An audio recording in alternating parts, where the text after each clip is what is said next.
Hi, everyone. Welcome back to Bufnagle the podcast, where we explore entertaining and enlightening discussions of the adventure of life and all things good. From science and technology to history and philosophy to leadership and success. We hope to give you a better understanding of the world and skills for everyone to pursue their own adventure.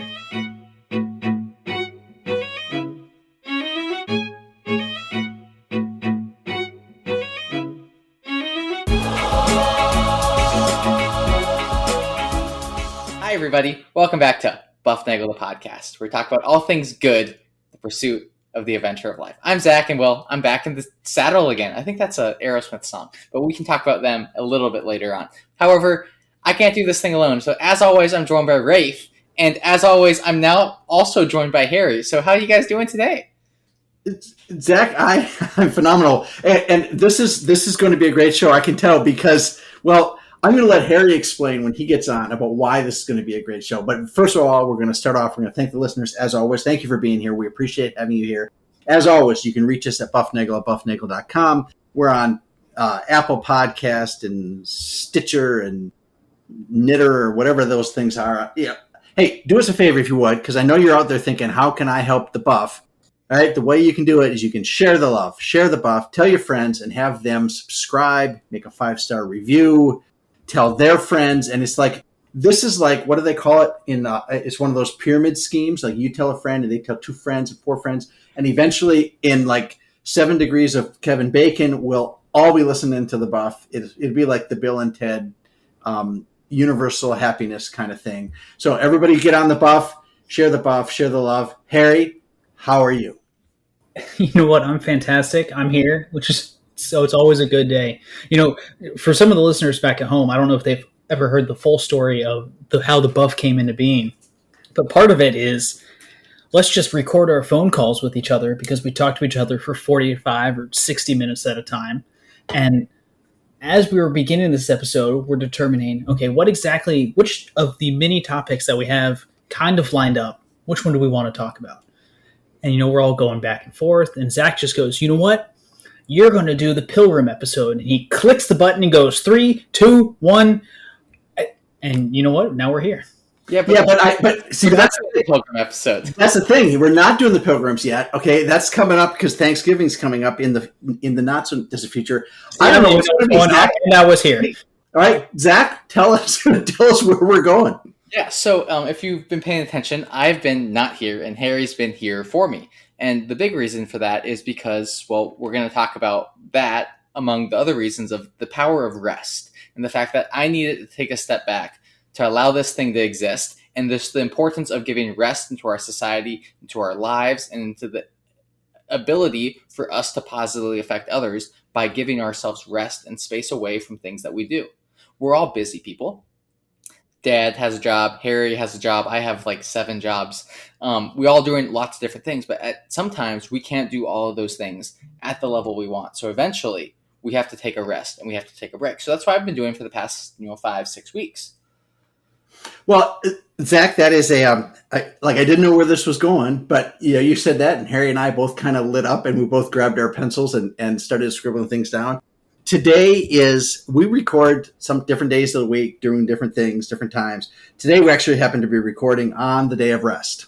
All right, we are recording on a Sunday afternoon, and I tell you, these are great days. And I know anybody who works a full schedule of regular work days, 40 hours a week or more for a lot of us. These weekends come. Saturdays tend to get filled with running to the hardware store or doing other kinds of work that has been postponed during the time when we're working.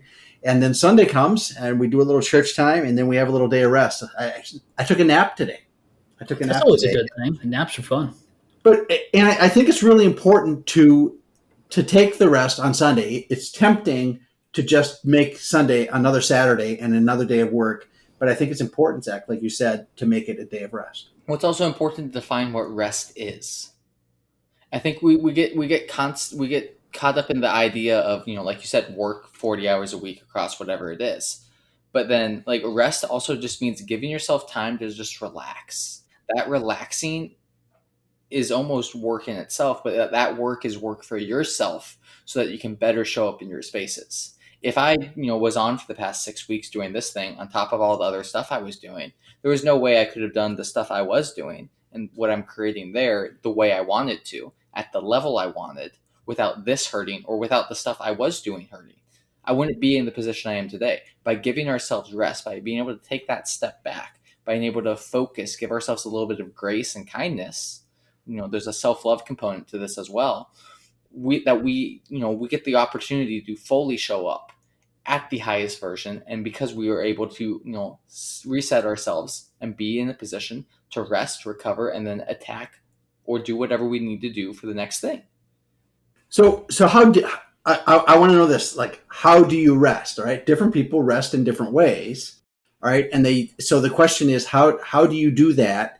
And I'd like to let's Harry, how do you rest? That part of that was going to be my question for Zach here, right? It's like, sure, we want to take mental rest or physical rest, or if you're an athlete, you're going to take rest days. If you're a factory worker, you're going to take time away from the factory line. But I think for a lot of us, we spend a lot of days on the computer, typing away at email. So what does that rest look like, right? So I think for me, and I tell Jamie this all the time, is something that's restful for me is mowing the lawn. Right? There's still some physical work to it that I probably don't get enough of throughout the week, right? Walking around for an hour and a half. And it's very easy. It's very repetitive. I go back and forth across the line, 2 or 3 dozen times, across the lawn, excuse me. But it's soothing in a way, right, Zach? I kind of get this mental state that you were talking about, mental state of rest. And I ease myself into that, and I take myself away from all of the other things that have been on my mind for the past week. Yeah, I think the biggest thing, though, is that the thing that you described unconsciously is you were consciously describing a state of presence. You were just focused on mowing the lawn. That's a state of presence that we as a society have gotten away from. Rafe and I have talked about it before with our flow episodes about getting into flow and being able to focus at something at a high level, being able to input a lot of different, high level performance into a smaller amount of time because we're able to dedicate all the time. And when we're doing the thing and which just allow our brain to be empty, we're able to perform and do what we need to do to be able to recover, to calm down, to breathe a little bit more, focus in on what we need to do so that, when we move on to the next thing, maybe that's making lunch for my family after I mow the lawn. Maybe it's, driving to the grocery store, whatever it may be. You can be fully showed up there because you did that thing. You took care of it. It was work. Yeah, you mowing the lawn is work, but it was able to you to be able to rest, disconnect a little bit from something, and then move on to the next thing. Like, it's such an important thing. We get caught up so much in society as I do this all the time. So I work my job, I coach, I do all these other things. And there's times when I just I'm staring at a computer screen for 10 to 12 hours a day. And then I forget about the fact that, I need it to do this other stuff. And then in order to do that stuff, I can do it on the computer. But I can also rest and do that stuff productively by writing it on a pen and paper. And there's so much ability that we get back into our lives just by being able to disconnect, give ourselves rest, give ourselves a break from all of the tension, all of the noise from around us, just focusing on self for a little bit. When it comes to the day of rest, I think of my Jewish friends that really take the Sabbath into full account, right? They are fully engaged in the concept of the day of rest, and there are how should I say it, very, very devout Jews that will not even work as hard as turning on and off a light switch on Sunday because that is a bit of work. But I read an article a couple of years back about the value of like you said, of stepping away from it being work and just reading, right? Just reading, writing, like you said, Zach, just putting a pen to paper, something that is more, something that's a little bit more human focused than banging on the keyboard. It's getting uninterrupted time. And I think that's part of it too. The work we do is highly stressful mentally because it's very interruptive.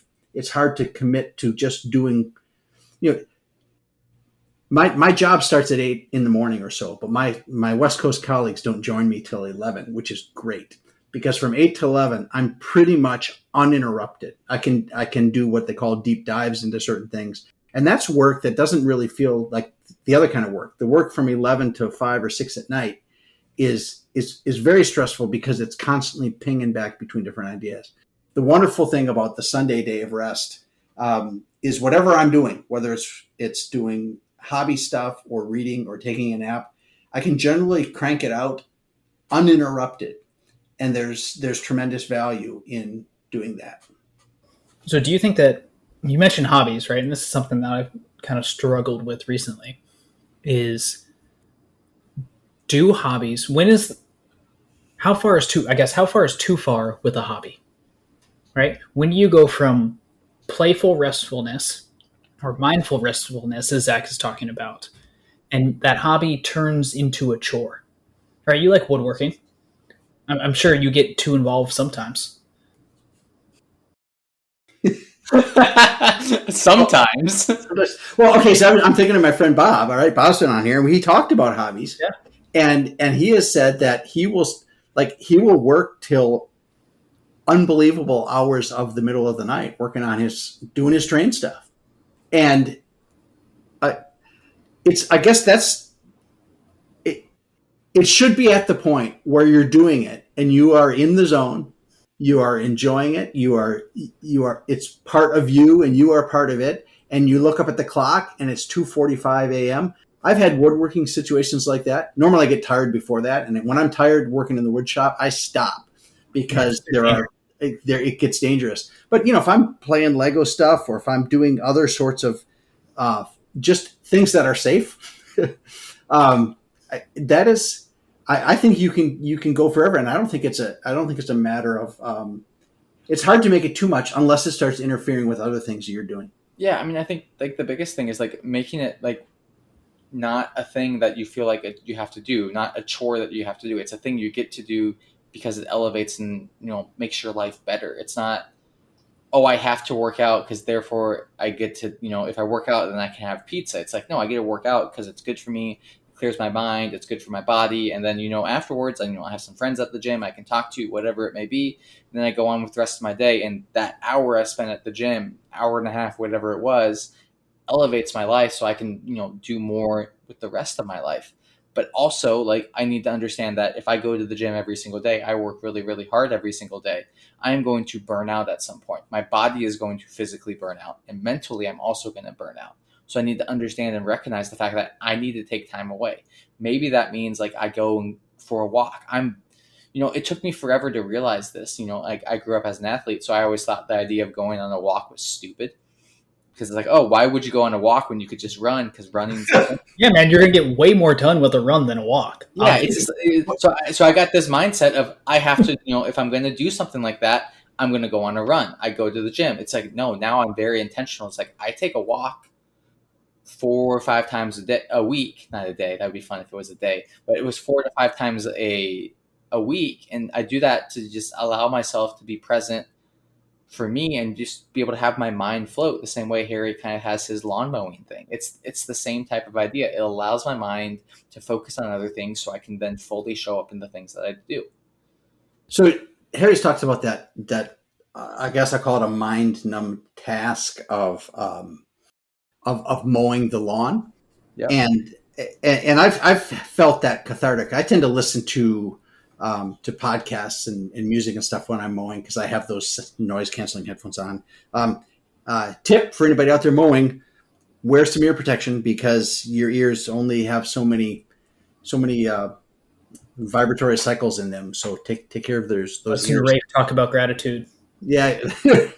Well, yeah. Did you do that this week? I did. That's exactly what I did. Yeah. I Okay. did So a podcast, and I was grateful for what I was doing. yeah, and that's so. But it's good to just think. All right. Sometimes to just think, and like you said, Zach, with walking particularly in a place that is a calm and green is good. If you can't get calm and green, take calm and concrete can't take calm in concrete, then do busy in concrete. But you can stay focused in yourself as long as you're safe crossing streets and things like that. But it does allow you to think differently. I want to, Zach, you said that like when you're an athlete working out, when you physically work your body and you work out day after day after day, eventually you can feel physically the need of that. You can get sore. You can get joints can develop soreness in them. Is there a way that you feel yourself having the need for mental rest? How do you see that? I mean, like I see it for me in burnout and boredom are my two biggest things. If I'm getting bored doing something because I'm so hyper focused on doing it and like I'm not getting that joy factor, it's just like, okay, cool. I need to take a step back. I need to do something else for me. I need to go read. I need to go take my walk. I need to make sure I'm hydrated. I'm like a house plant. Did I get my water? Okay. If Do the answer people is tell you yes, that they love good. you? And then did I get my walk? I'm like the little puppy. I gotta go get my walk. It's just like I got this little checklist of things I got to take care of, and it's good for me to work out to do those other things. But eventually, sometimes it feels like going to the gym feels like a chore, and I go to the gym because it's fun. So if I'm going to do something and it's a chore, well, as my father, I kind of hated chores, except for the ones that I enjoyed, which were mainly doing laundry, I think. But mom would do All laundry. of the ones that require zero effort. If someone's asked you to take out the trash, easy one, man. That's an easy win. But Okay, regardless, No. No thanks. I tell you, taking out the trash is great in the context if you like if you have trash bags and they have the ties on them. But sometimes you go to take out the trash and you realize, oh, it's now stacked above the top, and when you start pulling it out, the bag rips, and then you get outside and you realize there's stuff stacked on top of it. Right, so it can get that. Or that you have can a have wife who like throws cardboard boxes into the garage. Do you know about this? and you know what? This is like across suburbia, like in America. Is married women take their Amazon boxes, they open up the garage door with this little creak, like the slow creak, right? So the husbands can hear it. And then they stare at their husbands and they take the cardboard box, not even fold it, and they chuck it into the garage. You know what? That is your role, man. That is your role. That's what that's. But there's the thing. You know what I've taken to doing for the recycling stuff is whenever I have one. Now yours is outside. Your recycling bin is actually outside. But I've gotten to the point where whenever I have anything, any can, any box, any bottle, as soon as it's available for recycling, whoop, I go to the garage and I take it out. And then maybe an old guy thing. That's kind of like a retired thing. Is you have time to do these things. But it's if you can get a habit of doing the things you have to do immediately when they become a thing. If you just take care of them right away, they don't pile up. Well, they don't pile up, and then you actually get time to do those things uninterrupted, and you get and you get more rest doing the other stuff. So then, when you do the stuff that you do for enjoyment or to rest and to like relax, you're not thinking about, oh, here's this thing in the back of my head. I got all this trash and garbage and recycling to take out. And then you just feel defeated by the fact that you're doing the thing that's supposed to elevate you. And I think, and we see this all the time. It's like if we're being fun and creative, if we're providing joy, if we're, finding ourselves with human expression, whatever that human expression looks like, in a way, we are resting ourselves and we are having fun. Like that is a good thing. And we've gotten so much away from that as a society, and we're so high paced. Look at me type culture. It's just like sometimes it's okay, just go do the thing for you. That's a creative joy, human expression, and it's give some love back to yourself for just a little bit of time, so you can better fully show up for the relationships and the people that matter to you. Now we talked to Father Heft about love of self, right? And that's a really tricky one, because sometimes I've heard of people saying, well, I just need some me time, all right, and I need to love myself more, which means they say I'm going to go get extra ice cream this weekend, right? And that's a fine line there between doing what's really good for you, willing, right? Love is willing to go to the other as other. So loving yourself is willing to go to yourself as yourself, right? So what is the real good for you, and how do you find that? Well, I think when you say I need some me time and I'm going to go get extra ice cream, that's just like you're fixing the problem with an external thing rather than an internal thing. I think a lot about like myself. It's just like the more love I have for myself resulted in the finding myself and the things that I love and that spark me and provide me, that fun, happy creativeness. Like I said, going to the gym is fun and creative. If rugby practice wasn't fun and creative, I don't think I would have played rugby as long as I did. That stuff matters because it's an expression of me. And by doing that, I'm able to love myself more. I'm not going to get more ice cream. I'm doing this stuff because it's expressive and joy and it's fun. And we need to do a little bit more of that. I think sometimes we get caught up, oh, I love myself. And it's like, no, internal thing so you can externally show up for the other people. Maybe that's a nap. That's an internal thing. It's you're shutting down your system. You're just focused on nothingness for 18 and a half minutes, whatever it may be. Moving on to the next thing, being able to fully show up, finding yourself in those sparks of life where you're able to be creative and fun. I think that's so, so important. This isn't necessarily rest, right? Because what I'm going to say is not physical rest, but it might be mental rest or mindful restfulness. And Rafe and I talk about this a whole lot, which is actively going out and helping someone else who has it not necessarily worse off than you do, right? But somebody who is in need of you at that moment, whatever it may be, right? And you kind of put yourself in this position of, well, I'm going to give myself for someone else, which is love of others. And in a way, you are loving yourself because you're showing other people how to love the world. Yeah, and that's the thing that I tell it. It is so easy to fall into the trap of look how bad it's going for me now, right? Look at all the things that are bad for me. Whether it's like my job is a problem, or I don't have enough, I need new tires for my car, or my kids are being yahoos, or any of those things. They start to look bad, and the best thing I think that you can do for that is stop, take a breath, and then find somebody who is, you can say worse off than you, but just somebody who needs some assistance. It is very cathartic, right? And it helps center yourself because it takes you outside of your problem. There's always somebody who's got it worse. There's always somebody that's got it better. I don't, I always ask, whose problems would you want other than yours? I mean, do you want to trade? Do you really want to trade that? And that's a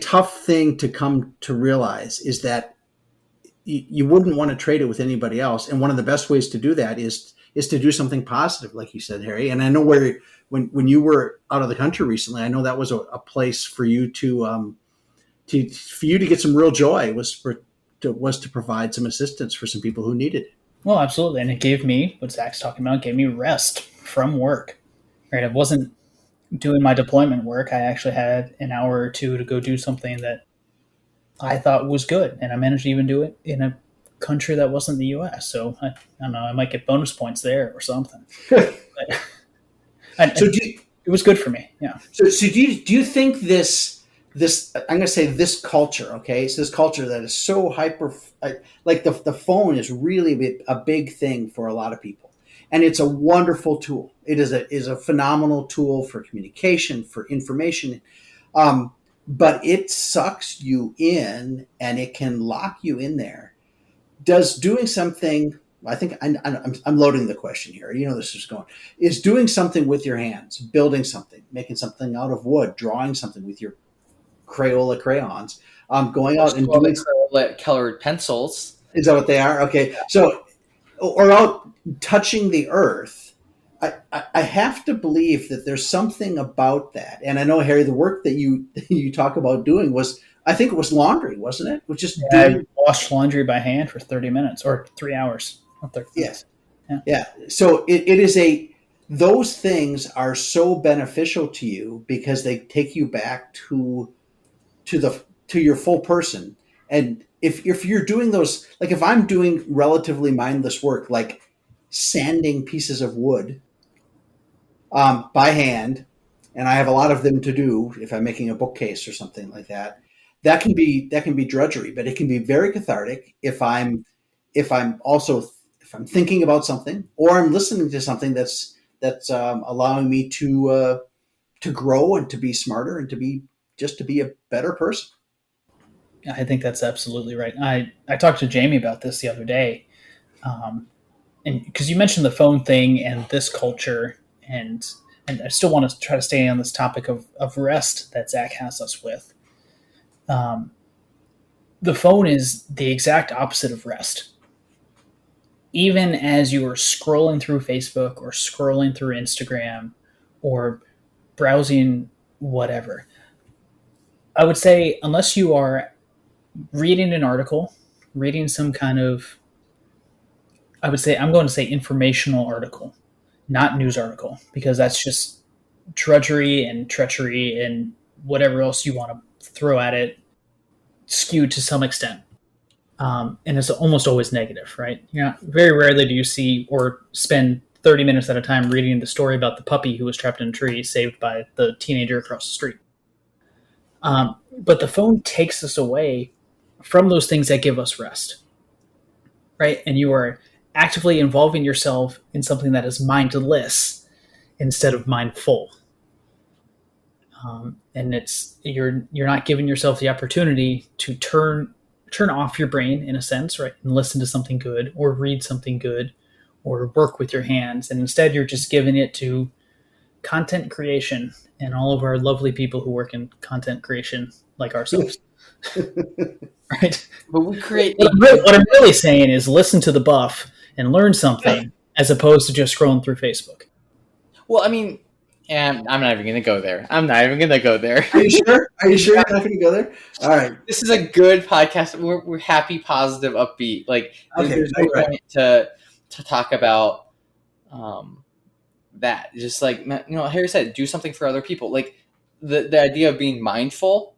I think we get so caught up in this concept of mindfulness is being able to shift into that neutrality, just being state of just like, this is what's going on, this is what I'm focused on. You're not letting that outside noise and chaos distract you.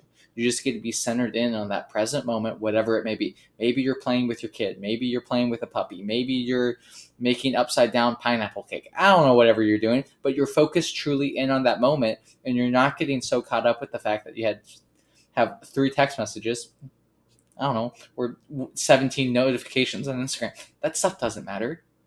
Because maybe that pineapple cake you're making is for a friend's birthday party that you haven't seen in 6 months, and you want to be able to like show up and be there with them in that moment. And that's important and that's special. So so this is something that has struck me recently, that I've gone from, like, I used to, back when I first got my first job, they sent us to a 2 or a 3 day Franklin Covey course on, people call it time management, but it's not really time management. It's making efficient use of what you have in the time department is really what it is, and how to prioritize. They don't tell you what's important. They tell you to figure out what's important, and then make your actions match your belief structure. And if your actions don't match your belief structure, then you ought to change your actions, or if or you ought to at least have a belief structure that you're working toward. But over time, I've kind of moved from that into making lists of things to do. And I make lists and I kind of work on them, and things interrupt me and I add new things to the list and certain things get crossed off. Do you find, this is a loaded question as well. Do you find that you go through the list of things you need to do, and then you get to the end and you're like, all right, here we are, or you run out of time and you're like, it's time for me to, I don't know, go mow the lawn or whatever it is. Do you work through the list and constantly work through the list, or do you schedule these things? And I think what I'm getting at is the what has to be an incredible benefit to actually scheduling rest. I know that sounds a little bit oxymoronic, is that I'm going to set aside this time, and I know at the beginning of the day or the week, this time is coming up, this is what's going to be used, and it is as important as any of the other meetings I have. The meeting I have with the bike trail is as important as any of the other meetings I have that week. Yeah, I mean, I think one of the things I do is I have gotten very deliberate with how I function and how I work. I get tired at like 2:30 in the afternoon. Doesn't matter what time I woke up. Doesn't matter what I did across the day. I'm going to get tired at 2:30 in the afternoon, especially during the weekdays. So I know that my heightened best limit of productivity is between 8 and 11. And I get done my big stuff in 8 and 11. The nice thing is, work is, I have meetings in the afternoon. So, I can nap and turn off my camera and we're all good there. I don't actually do that. But I know and I understand that like that morning time is sacred. So giving that to do the stuff that's like that high functioning processing stuff. And then after work, having that drive to the gym, having that walk outside, having, like whatever it may be, carving out that time that's important to me to just relax and disconnect. I got a meeting Wednesday mornings. I know, and every time after that meeting, I go on a walk. I just clear my brain. I focus on my other stuff. I'm able to, be mindful and present in nature, outside, walking around, listening to non-lyrical music. Like those type of things are important to me, and I carve out that time because then it allows me to better show up in the next part of my day. And like that rest, that time is important. Yeah, when I had the job in the office, okay, so this was back prior to 2018, and I always had jobs in the office. Well, I'm thinking back to college even. I didn't have a job in the office, but I went to class and I had a dorm room. So I always had, I'll call it commute time, where I would, pack your stuff up and then you transport yourself from one kind of mindset to another. But that time of transition is really valuable. And I'm thinking one of the very strange downsides of the work from home thing that I've been doing for almost 5 years now is there's no commute. There's no commute. There is no switch the switch. And I just know that when I would get in the car from work and I would drive home, if it was when I was used to live very close to work and it was a 10 or 15 minute drive, and even times when it was a little bit longer, sometimes you get stuck in traffic and it's 45 minutes or something. Those drives were always really cathartic because they allow you to shift your mindset and they allow you to change that. And Harry, I know you go to work every day. You drive from home onto base and you come back. But you had times during the COVID thing that you were at home and there was no natural downtime. Do you feel that that's still a thing? Oh, absolutely. I know that because I did all of my language training online here in this office, there was no break. I'd do whatever I was doing at home, right across the door, until about 30 seconds until I had to be on. And there's no transition time there. And then as soon as I got off language training, I was back into dad mode, taking care of the 8-month-old baby, 6-month-old baby, 3-month-old baby, whenever she was born. But right, Zach, listeners can't see, but Zach's flailing his arms like a newborn, which isn't any different than every single day. Yeah. No, but now with going back to work, it's about 10 or 15 minutes, like you said, and it allows me to completely reset from work mode to home mode. And I made a mention of that back when I lived at Fort Lewis. I had some people talk to me. It's like, oh, do you want to live closer to post or farther away from post, or like, where do you want to live? Here's like other side of the state. Yeah. But there's some people out there that say, I want to live 45 minutes away. And my thought is, well, that's quite a bit of time by yourself in the car every single day. I don't think I want that. But at the same time, I don't think I want to be 2 or 3 minutes away, right? I want my home life and my work life to be separate. I need to have some kind of rest at home. And in a way, I need some kind of rest life at work away from home. So do you think that because you're talking about people wanting 4 to 5 minutes away, and I think like when I drive, I listen to stuff and I learn things, and it's like I'm reading, but I'm just reading with my ears, Yep. But then I think, well, maybe the best commute would be like a 15-minute walk through the woods. And then but then I'm starting to think, should everything be, and I know I talk about scheduling rest time, should everything be that scheduled, or is there a need to have some sort of, is to schedule it, but make it a little bit looser at the boundaries so you get some naturalness in your life. You 100% need that. You need to be able to like step into the chaos of life. Like you need to understand the fact that, you know what, I'm realizing right now, this happened to me a couple of weeks ago. I'm realizing right now I'm tired, I'm kind of stressed out. I need to just take a break. You know what? I was going to take lunch. Instead, I'm going to go work out. Now that's what I'll use for my lunch hour. I'll come back in. I'll be able to do my work. Or maybe it's, you know, I just need to go out and take a walk, and just get outside, away from this. I just need to embrace and like kind of sit in like the chaos of like scheduling things on top of each other. I just need some me time. Just actual me time. Not me with a bunch of ice cream. Not me with a puppy. I just need some me time, focusing on just being able to calm back down. Whatever, I don't even know what was going on that day, but I remember I took that walk, and then when I came back from that walk, things were better. It's like, I cool.